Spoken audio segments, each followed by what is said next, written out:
This is literally what it was like to be a soldier. You can have first-person perspective of what it was like to be in a soldier during this offensive, during this war, during this battle, during this day.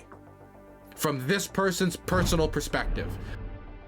I want to show you guys some incredible, and I do mean incredible, footage out of Ukraine. So now, this is the fourth part of this set of video from a foreign legion unit, and that's why you can hear them speaking English, is because they're a foreign legion unit.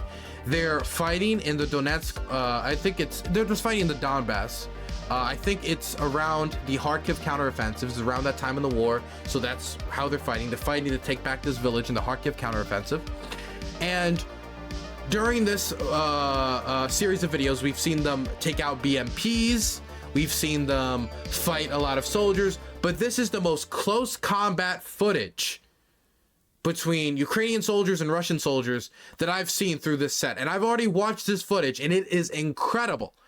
It is some really amazing footage of these guys fighting not just any Russian soldiers, but Russian Spetsnaz soldier, just throwing grenades in the building, them receiving fire, them trying to stay safe. It is really some incredible footage. So I wanted to watch it with you guys, because this right here is probably the most intense combat footage we've ever seen CivDiv, which is the channel this comes from. And I recommend you guys go watch all of the series of videos that have been released by CivDiv. I'm so happy that he's blowing up with all this GoPro video. He is somebody who's fought in both Syria against ISIS and in Ukraine against the Russian invading army. This is not from his perspective, but this is from a buddy that has given him footage perspective. So let's watch this footage. It really is incredible. And I'll give you some thoughts I had along the way. As somebody who's been to Ukraine, even if I've never been in combat like this, but who has been to Ukraine during the war to film aid deliveries and stuff like that. Who's been to the front, even if I've never ever experienced anything like this.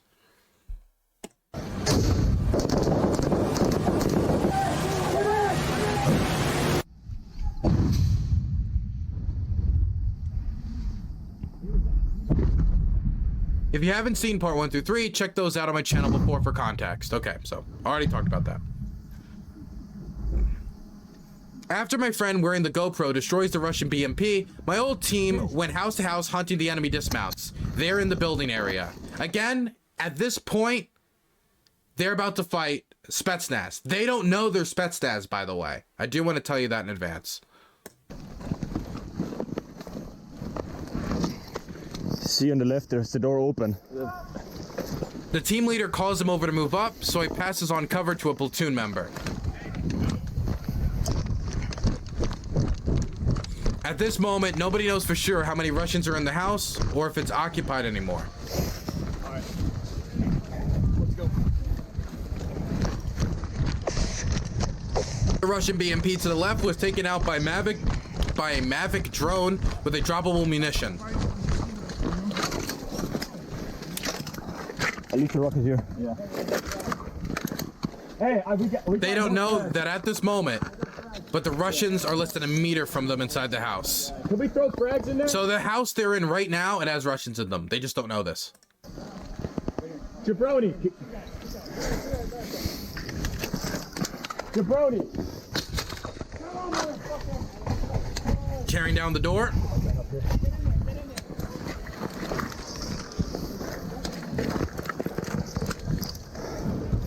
Friendlies in the building! Roger.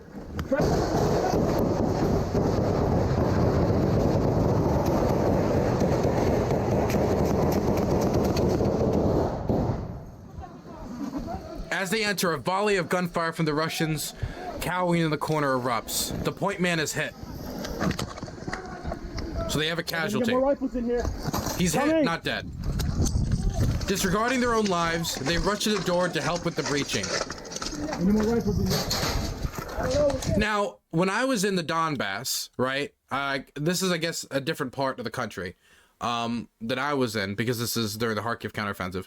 But you see how this is like a bricked building? I saw a lot of buildings that were destroyed by artillery fire that were just made of mud plaster, like a combination of straw, mud, and like some wood here and there. There's a lot of buildings in Ukraine that are like that. There's even more of that in eastern Ukraine, which they are fighting right now in eastern Ukraine. They are pretty lucky, both them and the Russians are pretty lucky that this is like a bricked up house, because let's say, I should stop saying bricked up. Let's say that he was right here and this was like a mud plaster house and somebody shot through that door, he'd be dead. Like there's nothing he can do. There'd be nothing stopping the bullet. It doesn't matter if it's non-piercing or not, because those mud plaster homes just have so little defenses. Or an artillery shell hits the home's gone. I've seen like rows of houses made of mud plaster just demolished by just like 1 or 2 artillery strikes, and like the homes across the street having like a whole wall caved in because of how weak these homes are against any type of warfare.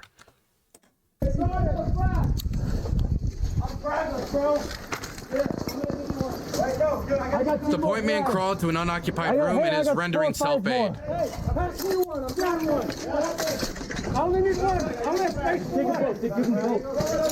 Stuck in the fatal funnel, they prep frags to continue the breach. My goodness. Shoot down. Tell them to put that rocket down. What the fuck? Put the rocket down. No. Side of the building. You're on the other side? Grenade!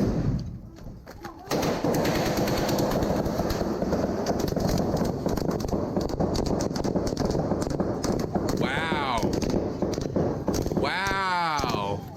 I don't know if you guys saw that. I'm gonna mute this quick. But that is insane. If you look up here, you can see the bullets like kicking up dirt and dust and taking little pieces out of the wall right above the guy in front of his head. Look. If you look carefully here. See up there? Boom, boom, boom, boom. All of that going out. The gunfire that's like so close to him. As soon as the grenade blows up, the Russians attempt to fire down on them through the windows. That's when the Ukrainians do the to the right open fire. No way! Arnie, move! Come on, move! Stiffy guides the PFE soldiers to the rear. Where? Apparently they're on the other side. No, it's only glass. Hey, Jabroni! It's glass. No, I'm saying it's glass. You're good. Jabroni! Jabroni!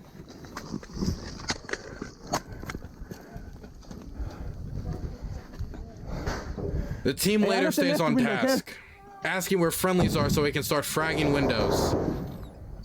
Jabroni! The whole house was barricaded beforehand with murder holes, cinder blocks, and frags at the ready. For those of you who don't know what a murder hole is, that's when you like poke a little hole in a wall, and you'd like put your gun in that hole and you fire out of it. So the wall still gives you a lot of surface area to cover you, but you have a hole that you can shoot the enemy out of. You see a lot of it in like footage out of the Syrian war, but it's been around for like forever. You can see the same thing in like Stalingrad and a lot of historical battles. Stiffy, keep that window. Jabroni! Can we throw one in here? This side of the building they're in? Yeah, get it in there. Alright, they're in this side. They're on this side? Yeah. Okay. Fuck, what's up with giggles? Hey, wait. Hey, I'm gonna shoot this glass out. Hey, are there friendlies in the end of this end? Yeah, I'm gonna get on the angle and shoot the glass out. So Yeah, but do we have friendlies in there? no, they're on this side. There's no friendlies on this side. No, the enemy's taking contact. Wow. Second window! He was shooting from the second window! Jesus Christ. Watch out!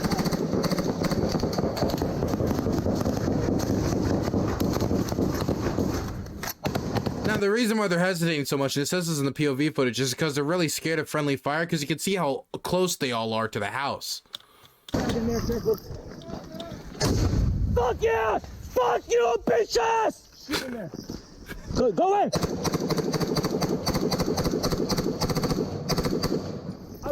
My old friend Adrenaline. Yeah, what? Ow, man. I'm good again. So they're saying that the frag incapacitated them. Those fucking retards. Keep your eyes on there. Keep your rifle on there. I'm throwing. That was a tactical slur. This is a, you know how Vosh talks about tactical slurs and stuff? This was actually used in battle, so it's an actual tactical slur. Another frag! Frag! Frag out! Another frag.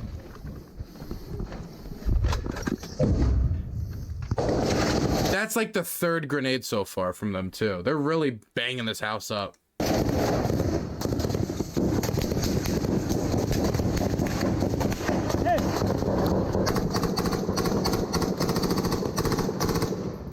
There's concrete blocks in front of everything. I saw it coming out of there. Where's another frag? 5.56 was the ammunition they are using. Has poor penetration qualities, but enough can get through a brick wall. If you basically shoot the same spot over and over, like bullets are eventually going to get through. That seems to stir them up.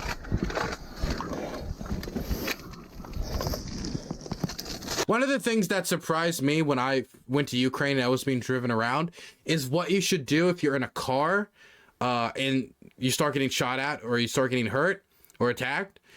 Because I assumed you just kind of like curled up to a ball or something, but they say, no, you don't do that. You do try to make yourself small, but you actually hide behind the engine, because the vast majority of cars, unless they're specially designed, are not even going to be able to stop like 9mm like bullets from like a Glock, maybe like a 22 LR rifle or something. But the vast majority of guns will be able to blast through a car door like it's Swiss cheese. And so that was how I first learned about the penetrative qualities of the bullet.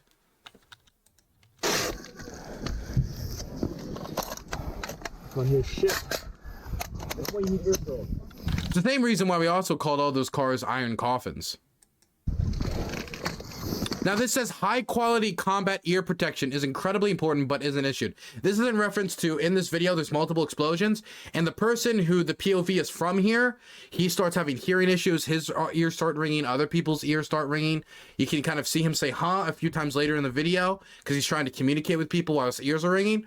And this is obviously a big issue in Ukraine because basically nobody gets ear protection, but even in countries that have ear protection, it's still a massive issue. I don't know if you guys saw those commercials back in the day where it'd be like, are you an American veteran who's gotten hearing damage or hearing loss and you used blank earphones, ear protection in Iraq or Afghanistan? Please call us to join our liability lawsuit. And I checked before streaming today, and there's over 300,000 veterans who are suing these companies for faulty equipment being sold to the American military and then being used overseas by troops who are like manning like artillery guns and stuff, and these troops have gotten like real like long-standing damage because of these faulty products.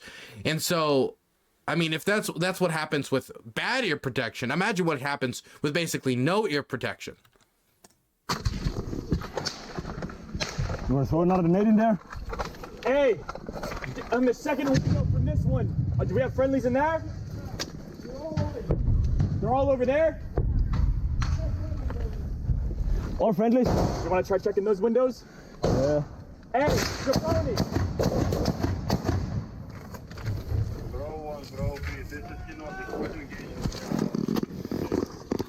Say what? You see them in there? Shoot him! Hey, we see them in these windows too. Fighting in the first building on the right. Fighting in the first building on the right. One window. You want to throw a grenade in there? Yeah. Hey, Jabroni, we're gonna throw 2 grenades in these windows.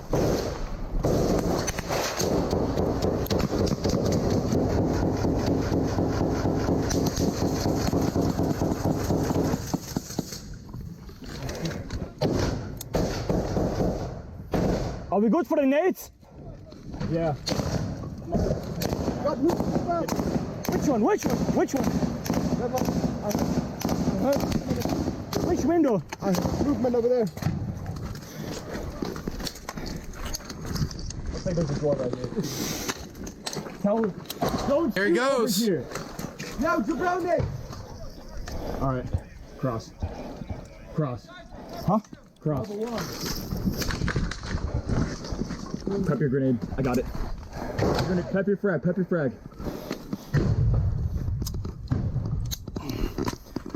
Prepping.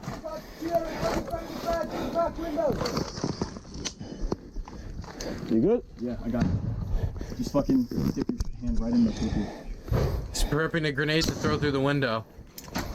Hey, Dave, be careful. So the thing is with the grenades, you pull the pin and then, but like if you still are holding it tight, like it won't explode. But personally, like after pulling the pin, I couldn't imagine holding on the grenade for any amount of time, really, because I'd just be too terrified. I'd probably pull it, just like immediately throw it, because I would be too scared that it was about to blow up in my hands. You good? Yeah. Just fucking turkey peek your head. Also, can I just say, the first time I watched this video, those mannequins in the dirt right here, they freaked me out, man. I didn't think those were mannequins at first. My eyes were playing tricks on me. I swear, man. I swear. Frag out! Oh! Did you see that? Oh my god, the door kicked back. With each new frag, the Russians become more and more inactive, assumed to be incapacitated. Here. Go ahead. Fuck them up. Fucking cover me. Don't shoot me. Hey, cover! The second window! Second window!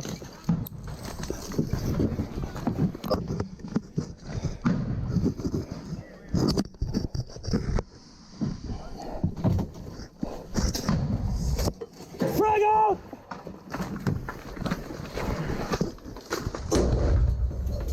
Fuck yeah!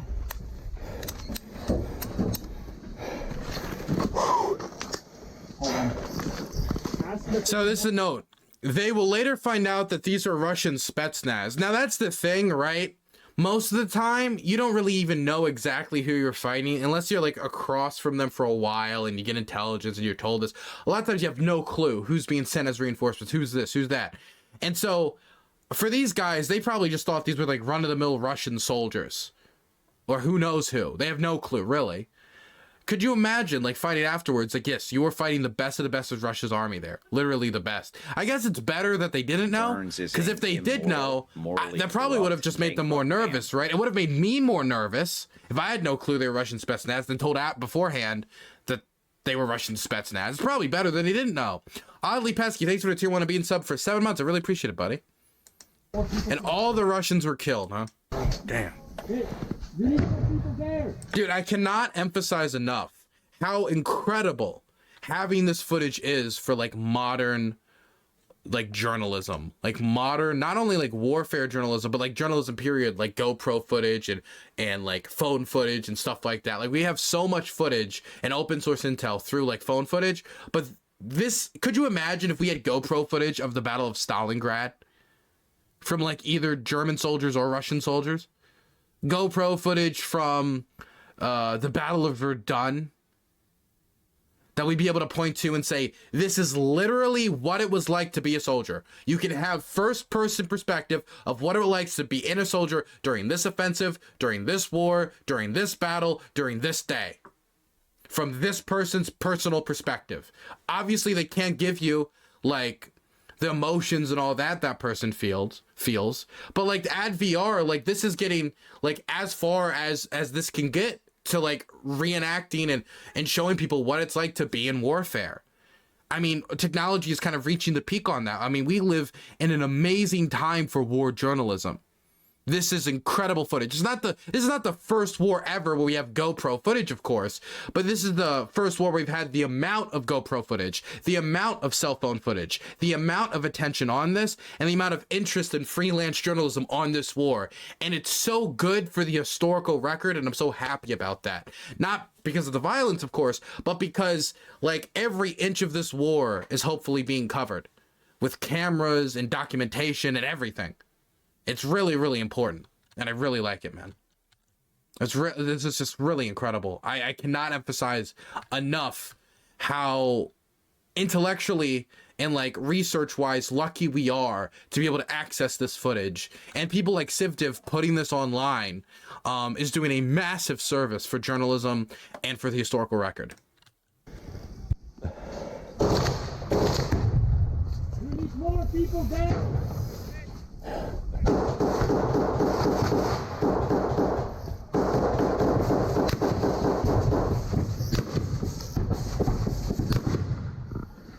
Who's shooting there? more people. Yeah, I'll probably be there too late.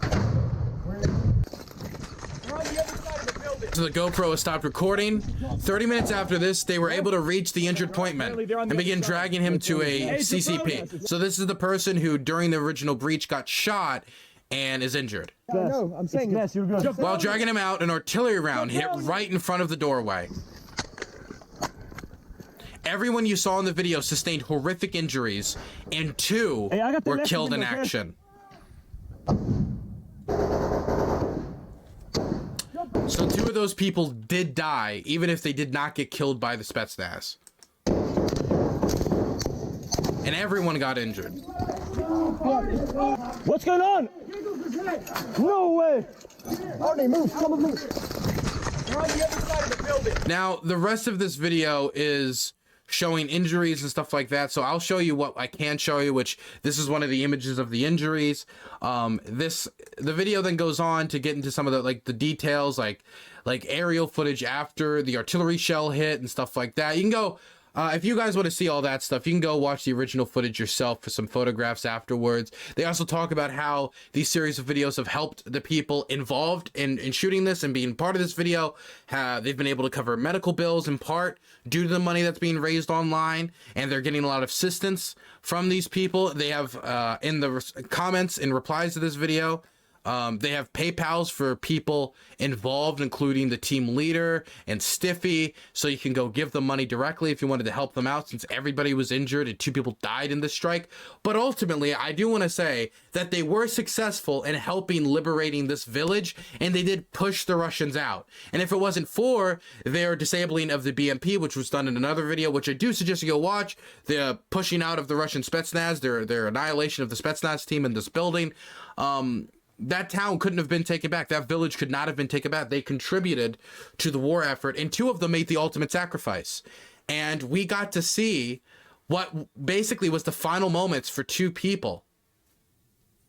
Which, if we were talking about warfare and say, let's say, I don't know, during the Civil War or during the Revolutionary War, even during World War I, we would have to wait for years before any type of first-person perspective of that war could even be created by reenactors, let alone getting original on-the-ground footage from the soldiers of the real stuff. Publicly voted, free of access online. Unbelievably educational, unbelievably useful, and I hope soldiers in wars moving forward continue to do this, not only to continue with the historical record, but to also show how horrific this was. Like, these guys put their life on the line, they won the battle, they pushed back to Spetsnaz, and what was the reward they got? 2 of their teammates got killed and they got a bunch of injuries. It also shows war in a graphic way that film and movies just really struggle to properly portray. And so I gotta just say, this is incredible footage. I'm very happy Civdiv is doing what he's doing. I'm happy this footage was posted publicly. I do suggest, if you guys want to, you can go donate to the PayPals of those affected. And I'm happy as a journalist to be living in the age that I'm living in, because this is really unbelievably fascinating and good for I don't know, human knowledge, I would say. Unbelievably good.